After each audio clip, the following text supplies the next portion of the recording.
Welcome back to Road Rush, where today, we're diving deep into the secrets of one of the most formidable machines on the battlefield, the T-18 tank. This Soviet masterpiece, often overshadowed by its more famous successors, is a remarkable piece of engineering that laid the groundwork for future tank designs. So, buckle up as we unravel the untold stories behind this iconic vehicle.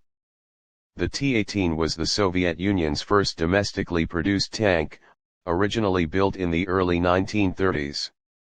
It was a part of a new wave of tank production in the Soviet Union, designed to keep up with the rapidly developing military technologies of the time. The vehicle itself was heavily inspired by the French Renault FT, which was the first tank to feature a fully rotating turret. However, the T-18 was far from a direct copy. Soviet engineers took the basic idea of the Renault and adapted it to fit the needs of the Red Army. The T-18 was powered by a four-cylinder engine, producing about 45 horsepower, which might not sound like much today, but back then, it was enough to get the 10-ton tank moving at a top speed of 20 miles per hour. It wasn't fast by modern standards, but it was a significant improvement over earlier, slower designs. The T-18's armor was 20 mm thick, providing decent protection against small arms fire, but it was far from invulnerable. The tank was lightly armored compared to later Soviet designs, but it was a practical solution for the time.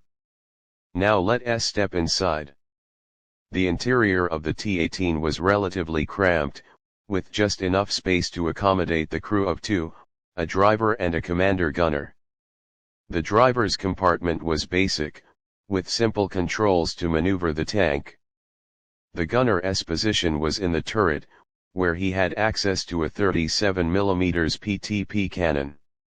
This was a relatively small gun by tank standards, but it was adequate for the time, capable of dealing with infantry and light vehicles.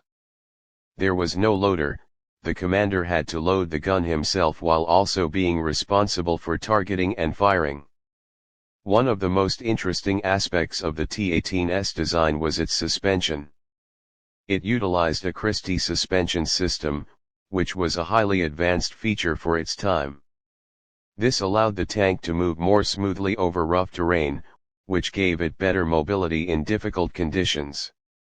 The T-18 was relatively versatile, able to cross trenches and navigate obstacles that would stop most other vehicles of its era.